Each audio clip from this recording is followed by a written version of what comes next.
Good evening, everybody. On behalf of Ahmedabad Management Association and AMA Extension Services Committee, I, Dr. Kavita Saxena, welcome you all to this very interesting session on behavioral psychology and the psychology of research, practical implications for management. And to deliberate on this very, very interesting and important topic, we have with us Dr. Neha Chatwani. Madam is a founder of the Workplace Atelier. She's an adjunct faculty at Vienna University of Economics and Business and Universität for Weiterbildung, Krems. Apart from that, she also holds a master's degree and a doctorate in business administration from the École de Management in Grenoble. Madam is also academically involved as an adjunct professor, teaching MBA and postgraduate classes as well as a thesis supervisor. She is a thought leader and a published author in her field. And her recent book is called Thriving in Disruption, Agile Organizations, Collective Leadership, and New Work. We'll welcome you, ma'am, for this interesting program. Let us give a big round of applause to madam. So as a token of respect, we would like to welcome you.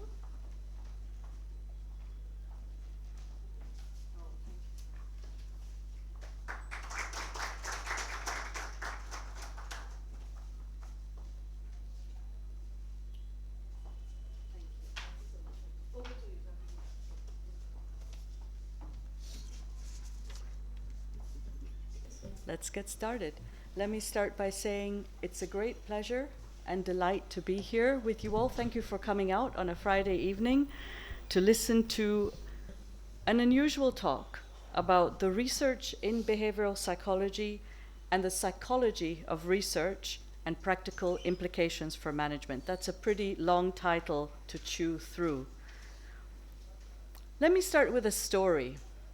When I worked at Hewlett-Packard, the canteen bell went off at 11:30 a.m. That signaled that the kitchen was ready for lunch service. 11:30 a.m.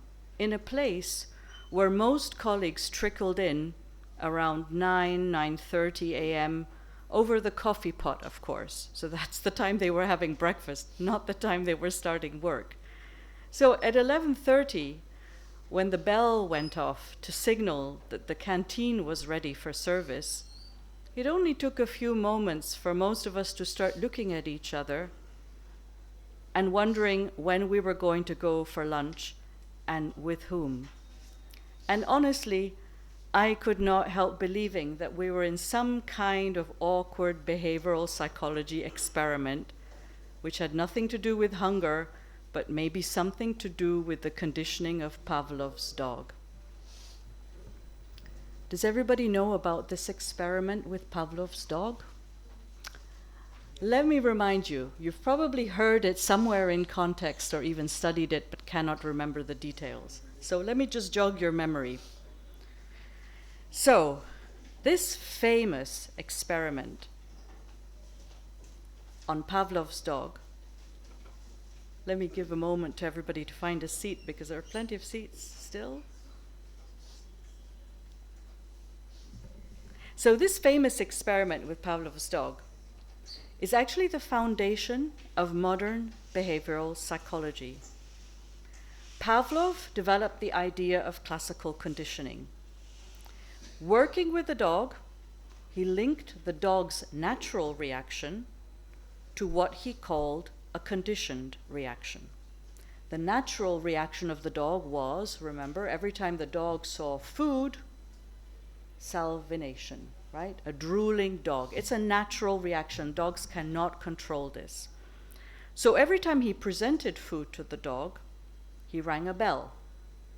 Eventually, after ringing the bell several times together with the food, the bell alone triggered saliva salivation in the dog, even when there was no food.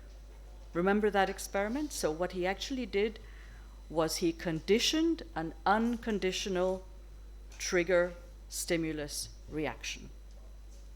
And Pavlov, who only worked with dogs, claimed that this type of stimulus response could control all involuntary behavior involving reflexes and emotions.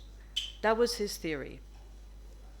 By the way, we never knew the name of Pavlov's dog, and we assume that there were several dogs that he actually worked with. And this is what it looked like, okay? The bell and the food.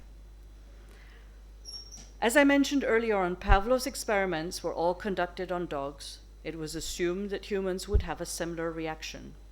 So it didn't take many years for a man called John Watson and his colleague Rosalie Reiner to decide they wanted to try out this famous stimulus response control experiment on involuntary behavior on human beings. And their most prominent experiment in 1920 was something called Little Albert. Watson and Reiner set out to condition phobia in an emotionally stable 9-month-old infant in order to prove that, in fact, this response, stimulus response, was possible in human beings. Before the experiment, Albert, not the real name of the baby, by the way, was given a battery of baseline emotional tests and showed no fear or phobia of any kind. So a very happy baby. By the time the experiment was actually started, after the researchers had proven that Albert had no emotional issues that were worth mentioning, Albert was already 11 months old. He was put on a mattress in the middle of the room. This is roughly what it looked like. And a white laboratory rat was placed near Albert. And Albert, like most curious infants, decided to play with the rat, was quite amused actually by the rat and delighted of the little animal. All of a sudden, Watson and Reiner made a loud noise behind Albert's back by striking a suspended steel bar with a hammer. They did it every time Albert gleefully played with the rat. And Alfred then obviously responded by crying and being a bit fearful and scared of the noise. This is how they started to condition it. Every time Albert was presented with the rat and was initially delighted, the horrible noise would happen and he would become very distressed and start crying and crawl away. Eventually, every time the white rat was presented, and even when there was no noise, Albert would immediately start crying. The researchers had actually induced phobia in the baby to such a degree that, as we see on the pictures, that even other furry animals and even furry toys like teddy bears induced a very frightened, scared reaction from Albert. The rat that was originally a neutral or unconditional stimulus had become a conditioned stimulus. The Little Albert study showed that classical conditioning could be transferred from dogs to humans. And since it has informed therapy for phobia, Watson himself soon retired from academic life and had a second successful career in advertising, which probably comes not as a big surprise to most of us. So since he went into advertising, the next big name in behavioral psychological research in the early 1900s, or in the mid-1900s also, was somebody called B.F. Skinner. He famously continued this research around the stimulus-response pairing, this time using rats and pigeons. This is the famous Skinner box. And unlike classical conditioning, he took it on another level and talked about operant conditioning. And what does that mean? Very simply, that means reflex responses and emotional behavior is primarily established through systematic reinforcement, like rewards and punishments. And that it actually would shape more than the involuntary behavior that we had seen previously. It was based on Thorndike's law of effect as a foundational principle.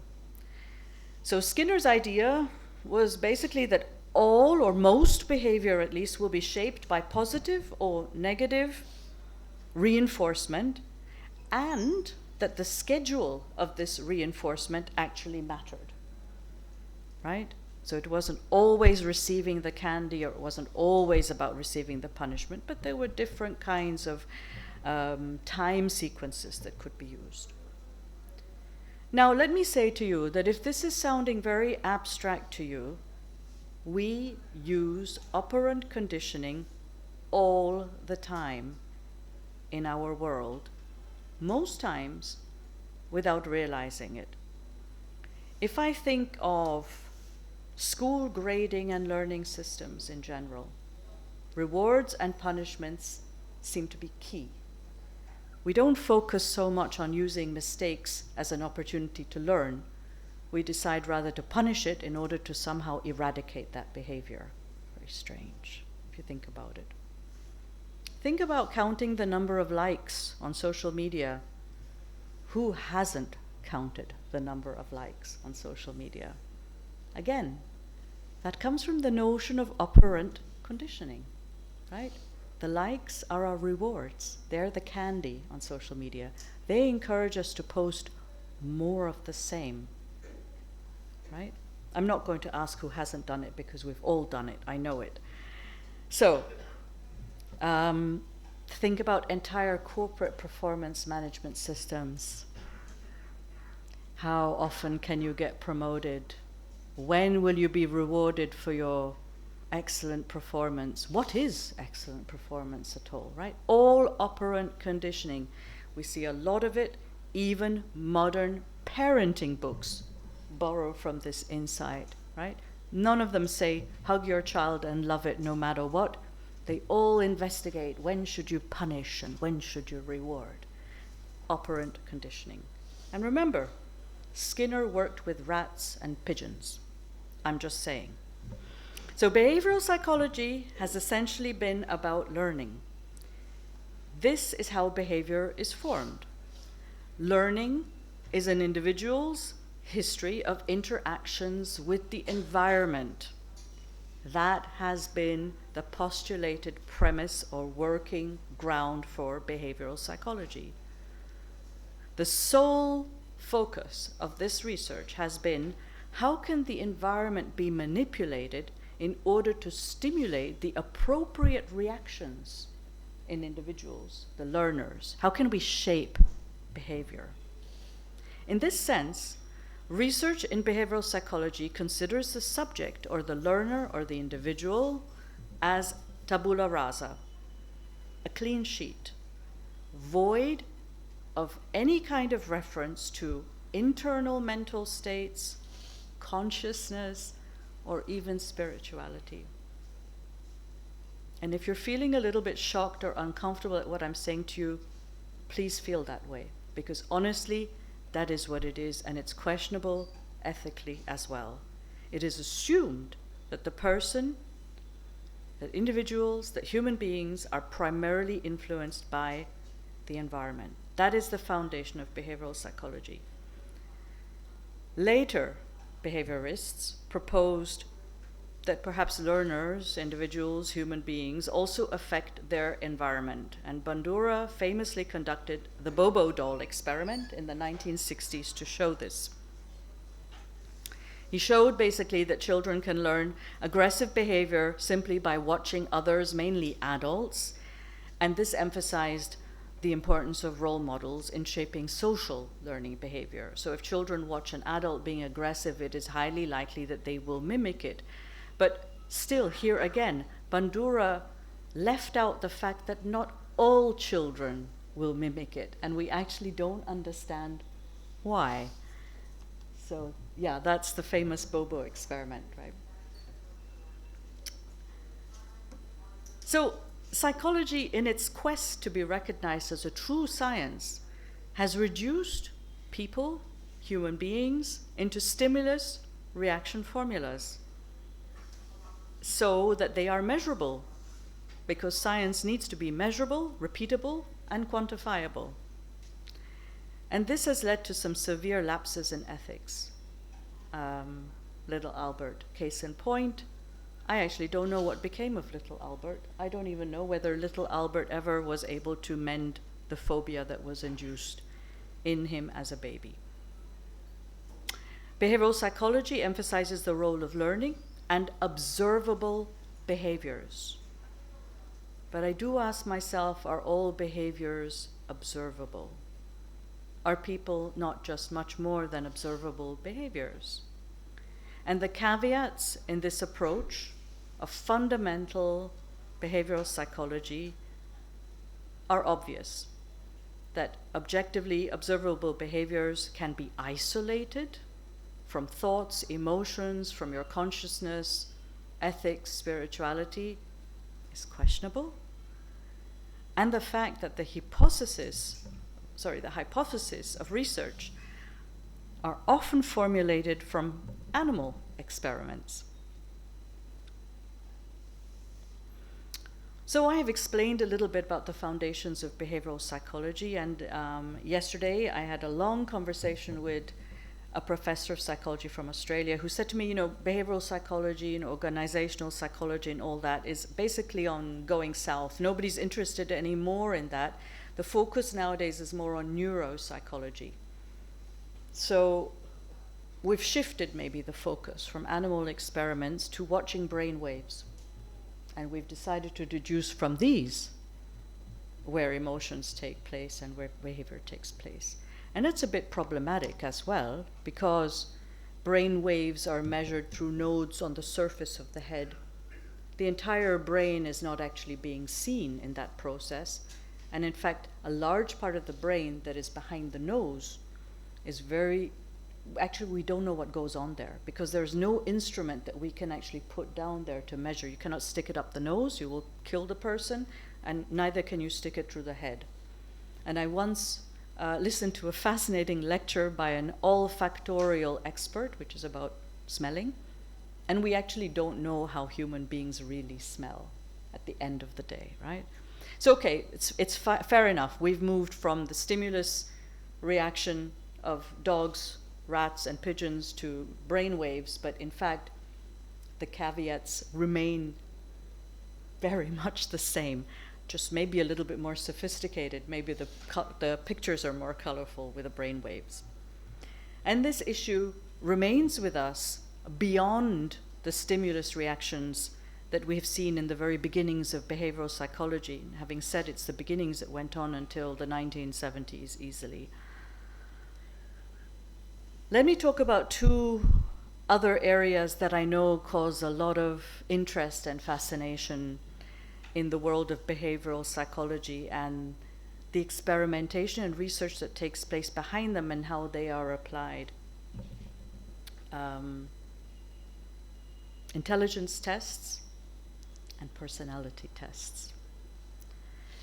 So the idea around intelligence tests started in the early 1900s, and one researcher called Edwin Boring in 1923 quite famously proclaimed, "Intelligence is what intelligence tests measure." Now, what on earth does that mean? I think it's an excellent statement, because basically, as peculiar as it sounds, it's incredibly profound. Intelligence is a predefined construct. I can decide what I define as intelligence and go out and research that. That is the truth. That is what is behind it, in fact, okay? We have different theoretical constructs to what we think intelligence is, and then we go out and we create a test around that idea, which is based on theoretical hypotheses, maybe a little bit of observation, a little bit of Pavlov's dog, a little bit of something else. And we say that is intelligence, and now we go and test it. That is how intelligence tests are built. Many people don't realize that, right? And they are built on past premises, assumptions, and research. Many intelligence tests, in fact, I dare say most, but I might not stick my neck out that far, are socio-culturally biased. Let me give you one example. Almost all intelligence tests will have a verbal intelligence component. Now, the verbal intelligence component is obviously built on language, and it will favor those who command the language well. But I ask you whether that is a measure of intelligence, or if that is not actually a measure of scholastic aptitude, right? And we realize that it's not only the command of the language, but it would also be, if somebody commands the language in dialect, they will also be at a disadvantage, right? So there's a massive socio-cultural factor to any test that uses language to ask questions. And most tests actually do use language, right? Very important to remember. That on the one hand, and the other hand, they can be trained. A lot of tests can be trained. So the question is, what value do they really have at the end of the day? And in order to meet this critique, because obviously people noticed very early on in the game that most intelligence tests were not culturally fair, because they were not independent of language, there has been a movement to use culturally free tests, such as Raven's progressive matrices tests. And this is what it would look like, for example. Okay? So the idea here is we don't need any language. It's sort of a logical, spatial orientation to understand what the final answer in the box should be. You should be able to deduct it. But the interesting thing is when we look at these figures as culturally fair or free tests, they're not entirely culturally free, we realize, because indigenous people who live in nature where there are no squares, circles, or triangles find it very difficult to orient themselves here because nature does not look like this. This is a very urban thing, on the one hand. And on the other hand, we have found that people who are on the autistic spectrum, autism, they actually score a bit higher in some of these tests because this is actually how they think. They think in logical orders and forms. So, problematic. Let me go on to personality tests. That's another favorite, I think, in behavioral psychology. So everybody know the MBTI, Myers-Briggs? Can I have a quick show of hands? Does everybody know it? Has anybody heard of it, more or less? One of the most popular personality tests is called the Myers-Briggs Type Indicator, and there are 16 independent dimensions that are linked to what we use to describe personalities. They are independent of each other, by the way. They are not linked to each other, and at the end of it you get a score with 4 letters or 5 letters, and that apparently describes every personality. So the Myers-Briggs is very popular in the corporate world. It costs a lot of money and it's very popular, but the truth is the Myers-Briggs was not created by psychologists and it has not been empirically validated. Fact. You can check that anywhere. It is loosely based on some Jungian philosophy and 2 practitioners who decided to measure personalities. That comes as a big shock, I think, to many organizations who spend a lot of money on this in order to figure out who their staff is.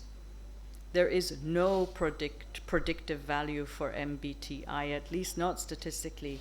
Somebody can score very high on extroversion and still have stage fright and be unable to speak well publicly. By the way, I score exactly in the middle of extroversion and introversion, so I shouldn't really be here speaking to you at all on this scale. And again, the questionnaire is a bit strange because we never know whether the people answering the questions are not actually interpreting the questions in their own context and culture. Again, we know that extroversion and introversion is very culturally formed. Then we know that some people may have an over-identification when they answer the questions, in the sense that they answer in the way they wish to be seen, rather than in the way they are actually, or they feel that they are actually, or finally in a way that is probably more desirable by their environment than not. And we know that in certain environments, it is actually very desirable to be extroverted. So we think of the Anglo-Saxon or the American, where people are overconfident and they raise their hand all the time and they want to be heard, as opposed to other environments, like perhaps in a place like Japan, where it's actually seen as humble and noble to be able to listen and to be quiet much more than to actually always take the center stage. So very difficult, I find. Myers-Briggs, the overuse of Myers-Briggs, I find, leads to stereotyping and labeling very easily. And to be honest with you, I find the overuse quite frightening. And I generally feel it's perhaps as good as reading horoscopes in a local newspaper. But I'm being provocative, of course, there. I'm happy to take that on afterwards in the questions and answers session. But at best, Myers-Briggs is a snapshot of how a person answers a series of questions, and probably not much more. Problem is also that it's typically administered and interpreted by trainers, facilitators, and not necessarily psychologists who have understood how it's been built. But then I also mentioned that it's not empirically validated. My message, therefore, to you is please be very critical of using tests in general. Look at the small print very carefully and understand why you actually need to use the test at all. Let me come back to that a little bit later. My point is simply that people are complex, they are difficult to grasp scientifically, and that the understanding of psychology and behavioral psychology has been subjected to a Western definition of science, which has dominated the approach for scientific research rigor, if you like, in the past 100 years, and has influenced and informed management theory and business practice. I could give you a whole list of examples that you will relate to if you are in the corporate world, to show you where some of these practices come from in psychological theory, but we could spend all night on them. Fact is, placing strong evidence, empirical evidence, objectivity, and rigorous experimentation on human beings and understanding the actions of human beings is a tricky business. And at best, they are working assumptions. And if you're going to do it, please work with people who are aware of the limitations of these theories. And unfortunately, many are not. I don't necessarily want to throw the baby out with the bathwater, okay?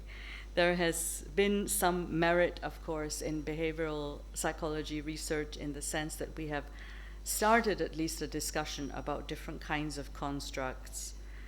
But again, it's difficult to put people on a petri dish under a microscope. At least we have a framework to work with. There are limitations. Everybody in the corporate world knows the limitations of reward systems. We have all felt miserable in our companies at one point and not been seen nor rewarded appropriately, so something is not working. And we all know the limits of recruitment systems based on tests, etc., to predict future performance, etc. So no one will disagree with me when I say sustainable motivation and motivation for innovation, which is what we are looking for, and creativity, is mostly intrinsic and has little to do with these carrots and sticks. In fact, recent research in psychology, for example, from Ryan and Dacey 2000, summarize this well when they say, quote, "Perhaps no single phenomena reflects the positive potential of human nature as much as intrinsic motivation, the inherent tendency to seek out novelty and challenges, to extend and exercise one's capacities, to explore and to learn." And unfortunately, these experiments don't necessarily grasp that. I have used this research in psychology to illustrate, in fact, the psychology of research. So it works both ways, right? The psychology of research, which refers to the mental processes, motivations, emotions, and biases that influence how research is planned, conducted, and interpreted by researchers. And that's then what is brought to us. We see clearly how the world view of researchers and their own curiosity to experiment with the one or the other phenomena to uncover a truth, as well as their own career ambitions, can influence research outcomes. I find it quite ironic, for example, that Watson went into the advertising business after Little Albert. Sometimes ignoring the social and ethical impact horrifically is a consequence of this lens, of these filters that people have. Research is impacted by bias. It has ethical lapses and misinterpretation of data. The famous milligram experiments of the 1960s that you may know of sought to explain why the Holocaust atrocities could happen, are an excellent example of how bias has interpreted the research methodology and results, because they could actually never really be repeated. And it was very clear that when the researcher went out to do this experiment, that exactly is what they wanted to have as an outcome, the proof that this is how the Holocaust could happen. And for those of you who don't know the experiment, it's about administering shocks, electroshocks, to somebody in the next room who doesn't have the right answer for questions that are being asked. But it's not a real thing, of course. And the person administering them is sort of, edged on to keep administering, even though the other person is apparently screaming in the other room. It's not a real thing. But even in that experiment, there are some ethical problems. But fact is that they couldn't replicate this experiment, but it has been cited many, many times.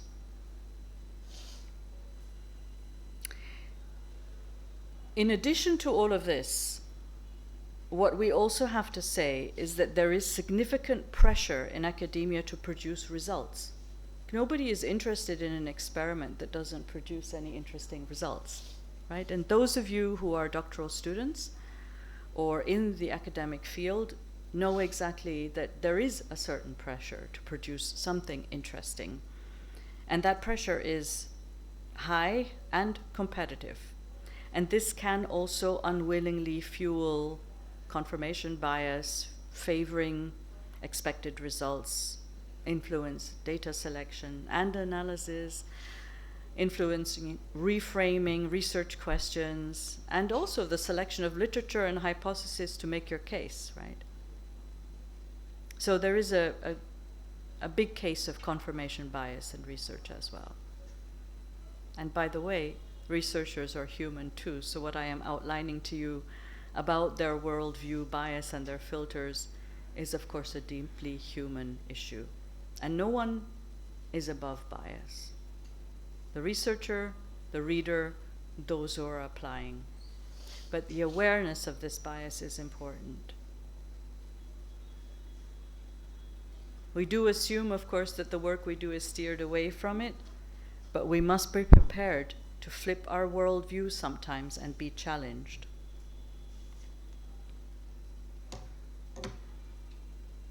This cartoon simply made me smile.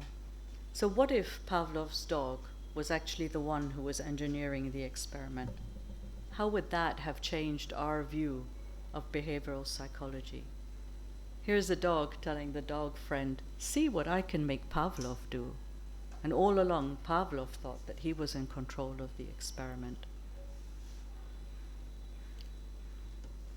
I hope I have not unhinged you too much with my elaborations, but I hope to have drawn your attention to the roots of psychological research and how some of it is actually applied in today's management practice. And this should be an inspiration to perhaps tweak, change, and inform in a different way. Perhaps it also serves as an explanation as to why theory-based practice is not as straightforward in producing expected results as we see in performance management systems. So let me come slowly to a close and make some personal recommendations to you, aside from looking at the small print of tests to truly understand what they measure and decide whether you really need to use them. I think that's my primary recommendation to you. Look exactly at the tests. What do they actually measure? Is that really what you're looking for? I often ask my clients this when they say they need to administer something. I'm like, why do you need to do this? What is the information you're looking for? Is there another way of finding this information that would be more relevant, in fact, and perhaps more predictive to what it is you are trying to achieve? And I try and recommend different alternative routes. There are alternative routes. When I look at academic papers, I look for a section that's called the limitations of this study. If I do not see this section on an academic paper, I simply put it away and I don't read it. The limitations of this study, and that's my recommendation to all the younger scholars out here, if you want to get published, shows how you have critically reflected on your own methodology and the outcomes you have produced. It's a very important part of a paper. So typically I'll read the abstract and I'll go to the limitations. And if that's good enough, I'll read the conclusions and then I'll go back and read the whole paper. And I know several people who do this. And I also look for work that is written by more than one author, preferably from different geographies, cross-disciplinary approaches, hoping that that expands the worldview. So some of the tips that you have from how I combat the bias issue in research. At the end of the day, combating bias in research, or mitigating it at least, has something to do with the essence of being an academic and even being a practice professional. It is about the willingness to critically assess and accept a different viewpoint, the courage to approach issues in a new way, and the humbleness to realize that no individual can hold the whole truth. I thank you for your attention. And I leave you with the last cartoon because I love cartoons. Thank you very much.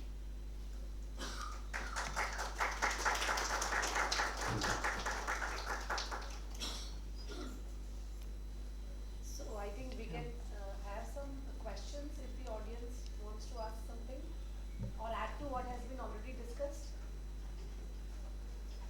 Or take a challenge, ask questions. You can also comment simply or share an experience. It doesn't have to be a question.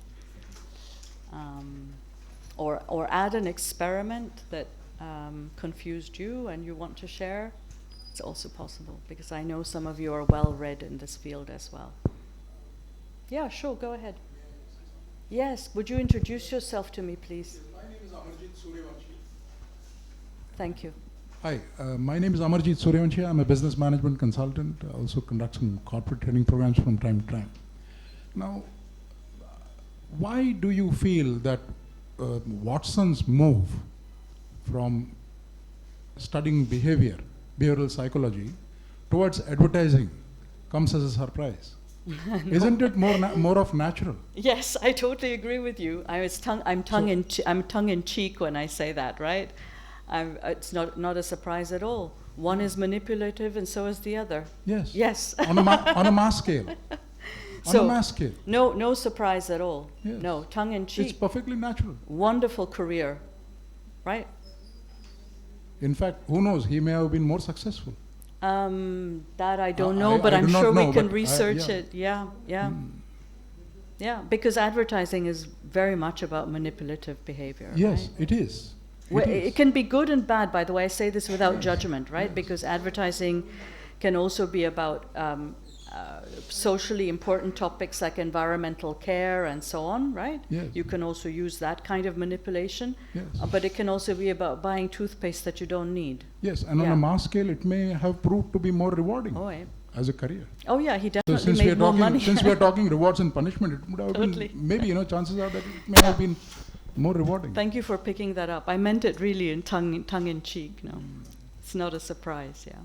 I have another question also, but if somebody else wants to, Somebody else wants I to can jump always in. come back later. I can continue. Yeah, Okay. please So continue. thank you for your permission. So I have another question. I have seen across industry that behavioral tests or psychometric tests, as we put them, they are more utilized during the recruitment phase. Now, if we take an example, like the board wants to recruit a CEO of a particular organization. So that's where these tests are usually administered. I don't see them being administered for the bottom and middle management level positions. But for a CEO of a company, say the company is somewhere in the range of about 5,000 CR. And the board takes a decision that, hey, we want to conduct these psychometric tools and we want to identify the correct individual for this key position of CEO. So, and they conduct this test, they have, say, 3 candidates, and the results are discussed amongst themselves, by the board members. They discuss the results amongst themselves, and they arrive at a particular decision that this particular candidate B, seems to be more suitable. Based on the results of the Based psychometric on the test. results on the psychometrics. That's where the psychometric would be utilized, isn't it? I have no idea, because I would never recommend psychometric tests for recruitment. For identifying the correct individual Never. for such an important position? No, never. Wouldn't the board be interested in knowing No. how this particular individual would board behave in a might- particular situation, tackle a particular problem, come but up with solutions, deal with this team? The question I have for you is, which psychometric test is going to show me that? So I was hoping that you would probably No, I share don't. that you would be more I don't enlightened than believe. me. No, I don't believe that there are psychometric tests that show you this. I think, and this is exactly the point of my entire presentation. So thank you for bringing that up to the forefront again. When I have conversations with CEOs who think that that's how they're going to recruit their staff, I want them to show me which test they think is going to show me that they are going to recruit the best people manager using a psychometric test. I mean, honestly, now let's go back. The right answer to this is going to give us the best people manager? Really? I don't see the link. And this is exactly my point. So then in the organizational context, how does this fall in place and prove to be beneficial? Okay, let me tell you what I start to recommend, right? So the first thing is we need to have that discussion. The discussion that we are actually having here. And I will throw this up on the board and say, how is this answer going to tell you that you have the right candidate for the job of senior marketing director, let's say, yeah? It's not, right? I think we can see that clearly. We don't have to have that discussion. So I want to know from the board, what is it that this senior marketing manager needs to be able to do exactly? I want to break that down. Okay, this would be me as a consultant coming in. I want to break that down. We want to brainstorm that. And we want to look at it and see how can we figure out if these capabilities are there, and more importantly for me, the potential of the person to learn. Because oftentimes we are not going to find a complete person. We are going to have to find somebody who's able to learn, adapt, adjust, right? And is willing to, is motivated to do so. And to cut the whole story short, and I don't want to make a whole hour of consulting out of this, but to cut the story short, the most important part is to find an objective way to elaborate on each of those capabilities. And sometimes it will be a very refined interview question. And sometimes it will be maybe a short presentation that the candidate has to make, right? Maybe even something that somebody has to write and is looked at the panel anonymously without knowing which of the candidates has written this. It's a very good way of doing it, for example, because oftentimes we're very impressed with somebody, but when we look at their written work, all of a sudden we're not impressed at all. We don't even associate it with that person. So there are different ways. I worked in recruitment for a long time, so you're on my subject here, right? There are different ways of doing this. But doing the quick shot here with psychometric tests Doesn't work. I'm not going to say it doesn't work, but I'm going to say I'm very critical of that. And let's be honest, there's a $1 billion industry behind this. Okay, every test costs something. Yeah. And I'm not sure the results are what they... Hence the purpose of this presentation, to talk about that, right? It can work, but it must not work. And I would like a more critical view on it. Mm. Thank you for raising it. Maybe there's probably other questions now or experiences in the room, and we can Thank you, madam. pass it on. You're welcome. More questions, comments. I love that discourse. That's exactly what we need to talk about. Yeah, hey. Yeah. I'm Nizamuddin Khan. So, connecting to this subject, you said like there is a no test which says like to select a potential candidate for that position. I have seen many tests. For example, like there is a test called HJ, Human Job Analysis, of the Thomas profiling. So, there is a job analysis and then there is a candidate analysis. So, which help us as a recruiter to say like this is his personality which is fitting to the requirement, like the DISC profiling. If you, so how that is going to, means you said like there is a no test which will give you that this candidate is fit for that position. Yeah, I wonder which test would have told us Bill Gates was going to create Microsoft, right? That's my answer to you, really. I mean, I'm not saying you shouldn't use them. Go ahead, if you want to use them, be my guest, right? But do you know exactly what you are using and, you know, what basis it has been built on and what the answer really means? I'm not sure, right? This is what I'm questioning. Please don't believe that whatever is answered in that questionnaire is definitely the personality of the person you're recruiting. That's what I'm saying, you know? And I'm sure you've had your fair share of surprises anyway, so I don't have to tell you about that, right? Because you're smiling at me anyway. So I don't know. What is the profile of Bill Gates? What is the profile of who are all these wonderful people who have made Apple and all the other things that we admire in this world, right? What kind of test result would they have actually produced? I don't know. It's not really the best way, I think. It's a way. I'm happy to accept that. But Yeah, whether it is it's one of the parameters, I will say, means one of the tests which help. yeah, but you Definitely could, you see, the other thing that I haven't mentioned, which I think is also interesting, sorry to interrupt you in your thought there, but it is that tests are very normative, right? And what if you have that extraordinary genius in front of you who is missing out on all that stuff and cannot be grasped, right? So when I took this MBTI thing, I landed right in the middle of introversion and extroversion. And the person who was advising me at that time said, that's an extraordinary result for somebody who's in your job.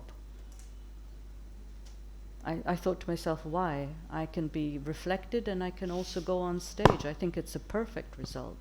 Fact is also that in MBTI, if you land right in the middle of a dimension, you have to cancel it. It's statistically not relevant. And she didn't even realize that as the facilitator. And that's what I'm warning you against, right? There are a lot of people administering things as experts and facilitators and trainers and so on, and they are not aware of some of these. So as people who are, you're engaging as well and you're using them, be critical. That's all I'm asking. Got it. Thank you. You're welcome. More questions, comments, thoughts? We have something known as socially desirable behavior. So I think that plays a very important role when you talk about conducting those tests for different positions. And behavior at times is very situational in nature, right? So I mean, how do you factor that aspect when you have standard questions and standard answers? Right, right. So I think you cannot discount those parameters, especially when you are recruiting people in an organization. Yeah, I mean, over-identification is what I talked about. People are clever. They look at questions and they think I know how I need to answer this for that position that I'm applying, no? I mean, hopefully they are intelligent enough, right, to see the connection, to connect the dots, because otherwise you're thinking, who is this person? Doesn't get the basics, like you want to join the board and you don't know how to wheedle yourself, it's going to be difficult, yeah? So yeah, that's a very valid point. Yeah. Any more thoughts, ideas?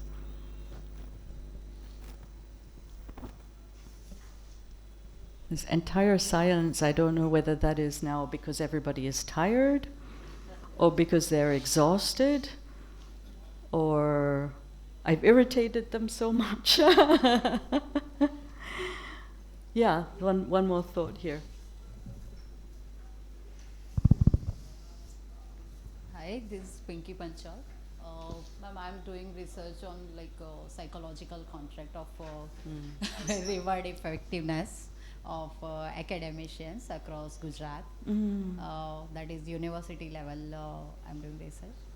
So in that case, I had shared my questionnaires to all the faculties of the private university as well as government universities.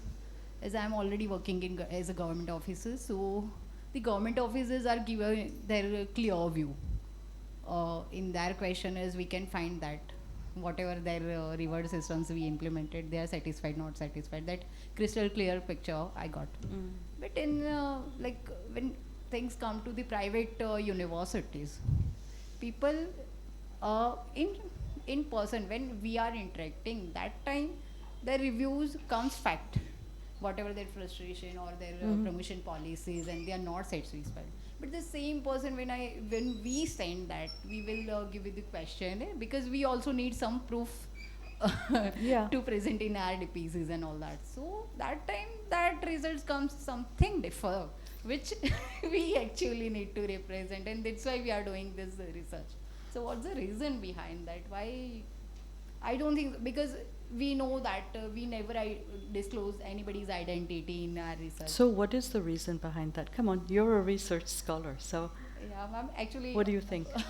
I had not concluded that. So I'm on the way of this journey, and my analysis is still on. So But look, there are dynamics in the context, right? And also in the method of asking.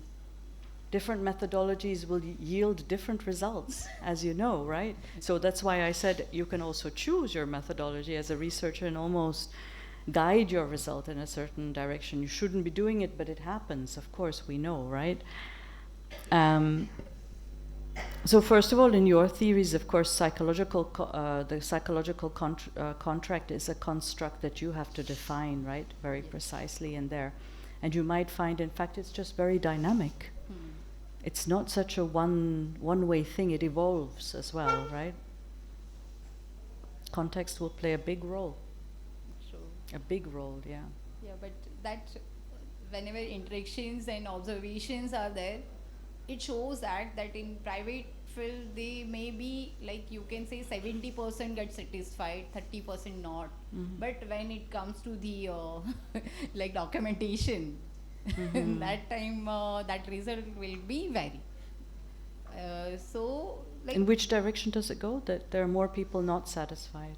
yeah, in private today I had met 30 faculties. In that 20 faculties are said still problem is promotion policy is not okay, as per the qualifications not taken in consideration, or like that kind of things were there. But this same thing, like in questionnaire field, like when we send through the email that you can fill the Google link, so in that outcome is differ. How is So- it different? That's what I'm asking you. What is the difference?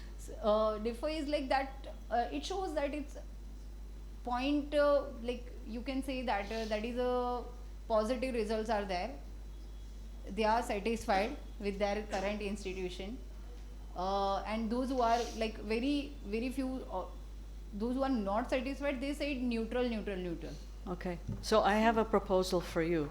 There are so many people in the room here. Everybody's listening to you, more or less, I think.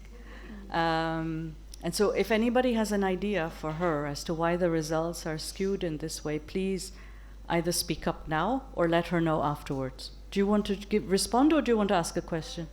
Okay, we can have a quick response maybe. I feel many a times even when I am conducting my researches, I'm sharing a lot of PDFs to a lot of people to just answer it, right? Ah, yeah. and not everybody is interested in doing it, but they're just doing it as a favor. So I feel they just answer whatever comes to their mind. They don't read the question, don't interpret, don't understand, or they just just swipe Yeah. around and take whatever they feel is right. Yeah. So I think that is not a real research. Like, lot of people are just doing it because Correct. it's a favor to you. So Survey maybe that is the fatigue. reason the email is not helping. Yeah, survey fatigue is a big one, right? We constantly get asked for some feedback and it goes into some black hole. There's a gentleman here who would like the microphone, and also in the first row then.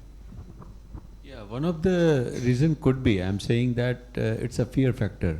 Maybe they don't want to reveal their identity, or when you're sending the link, it is a one-to-one and they can be, their identity can be revealed. They are very sure about it. So they don't want to do something which goes against them. So one-on-one they will be very frank and upfront to say something, but when it comes to record, they will hide the truth. You were showing a real researcher's dilemma. This is sort of a real life thing, right, that all of us experience. First row here, the gentleman. Madam, through experience I've got this. I was also doing a project where the same things I had put up a survey and I got a questions were not giving the answers. Then I found a way that there was a what we call the articulation of the questions. Yes, plays a It's big role. played a very much role. The first survey when I sent, I got an open-ended questions I sent. Then I sent it, do you want this? Yes or no? So it was very clear That's a articulation of leading the question, questions. though. That's a leading question, So, right? so that was the articulation of the questions, how you are giving to the. Yeah, that's a very important so- point, by the way, for people who think you can just So build a questionnaire in the second randomly. survey, I got the best results. When I articulate my questions, the Yeah.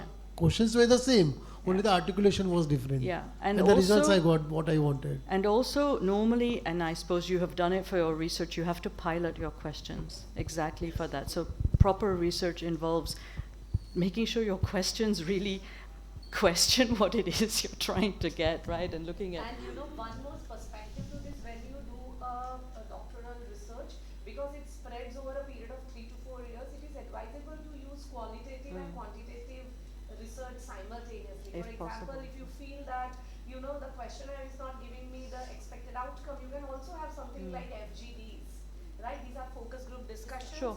where you meet people as a group collectively, you tell them that identities will not be revealed. That gives you wonderful insights at times, which simply ticking on the answers might not give. So I think you can look for some qualitative techniques. You can always, also. but you see, again, you've said exactly what I was saying, like we're waiting for certain confirmation bias and the results are not coming, so let's get focus groups in. So here we are again, right? And we all know that pragmatically in research this happens, but it does impact how we then start looking at the topic, right? But beautiful, thank you for this, this discourse, because this is really what I'm talking about. And it's lovely to see that come to life. Yeah, Deepak, please. Thank you. Thank you, Dr. Neha, for coming to Ahmedabad first time. Directly from Vienna. We interacted last year, over Zoom. In times of short attention span, considering AI, plus understanding Gen Z, do you think organizations really require chief psychology officer? Yeah. I don't think that has anything to do with AI or Gen Z. I think they always required psychological support. As an organizational psychologist, how can I say otherwise, right? I would make myself obsolete. It doesn't make sense. So I think so long as organizations are filled with people, it is going to be about psychology, right? If we come to organizations filled with robots and AI, then maybe we don't need it. But I think we will need it more and more in this interface between technology and humans. I hope that we will actually gauge more human support. That's what it is, human support, right?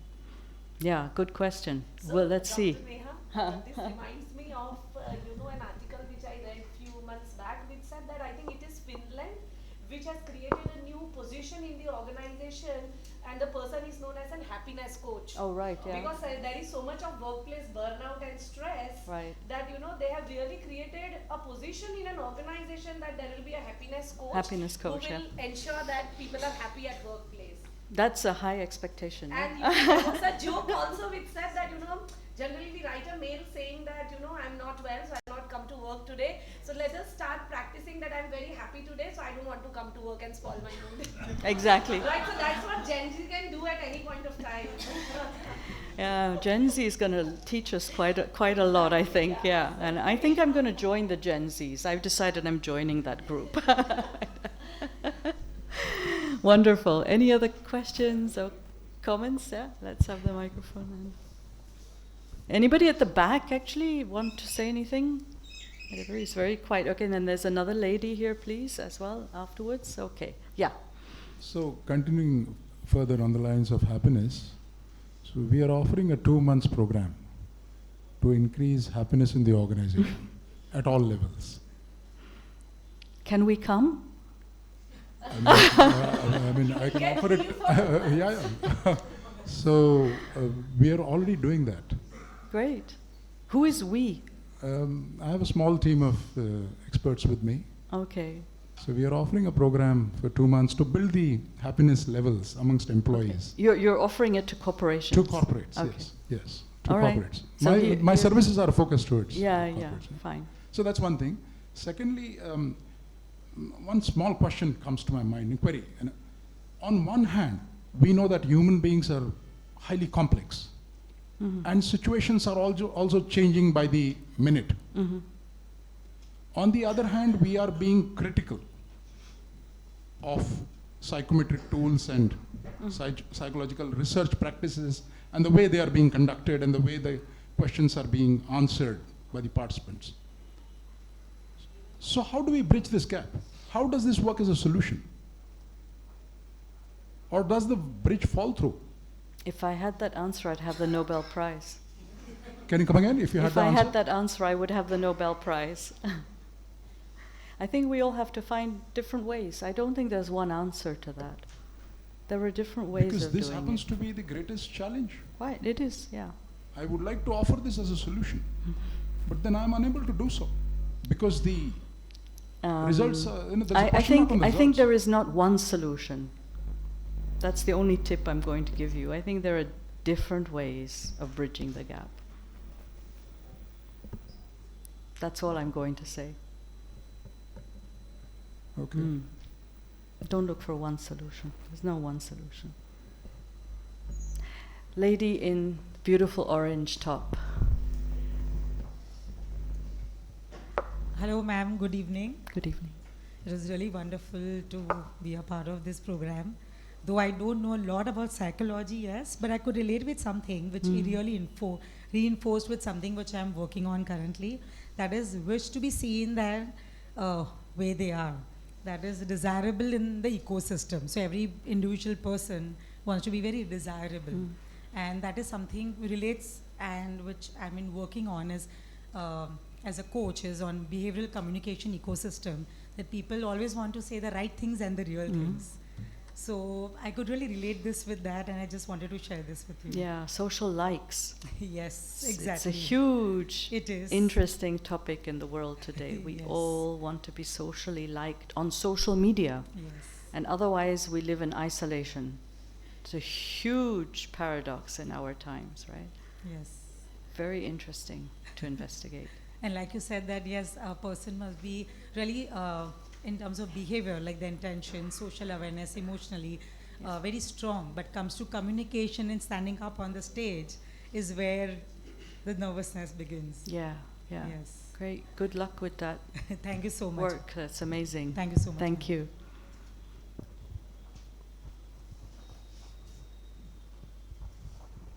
Maybe that is in the industrial area, there is a need for different awards for different purposes. So we are recently hearing about the Great Place to Work awards. So I was just wondering as to the award, what is the need for that, for the industry, and your reflections on that? Yeah, so my understanding of the Great Place to Work award is multiple layered, okay? So some of those have something to do with workplace safety and security. So I think that's pretty good stuff. I mean, there's a compliance element in that. So it's not just it's a great place to work because everybody's nice. That's not what it's about, in my understanding, right? It means that certain processes are in place, harassment policies, whistleblowing, things like that. Those are great places to work. So I don't know what your understanding is, but that would be my understanding, that it's very much about compliance. Health, safety, and security, which are fundamental aspects of employment as well. Okay, that is the requirement, but so far as the awards and this race for the awards, for this kind of awards. What do the awards entail? I don't know. There are different kinds of awards. So, Great Place to Work, has, GPTW. Sorry? Great Place to Work awards. Yes, but they are based on some criteria, right? So you have to figure out, I don't know what the criteria is for the award that you're talking about, but many of them have compliance criteria, actually. Yeah, they look at things that are measurable, like is there maternity leave? This is the basics we're looking at. Then they become great places to work. Is there a sabbatical possibility? What is the learning opportunity? Is equal pay there? All those things, very important things. Then that becomes a great place to work, gets the stamp, otherwise it doesn't. That's Okay. the kind of awards I know about. If you have something else on mind, just mention it. Okay. Anything else in the room that needs urgent attention? Otherwise, I think we're ready to wind down, no? Yeah. Thank you.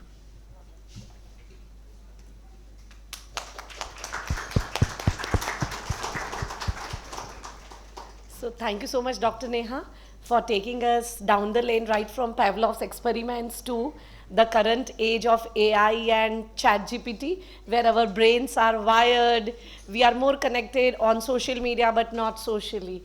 And I'm so happy to see a lot of questions coming up from the audience, which made the interaction more engaging and insightful. Thank you so much, everybody, for having with us. Have a good evening. Thank you so much. Thank you.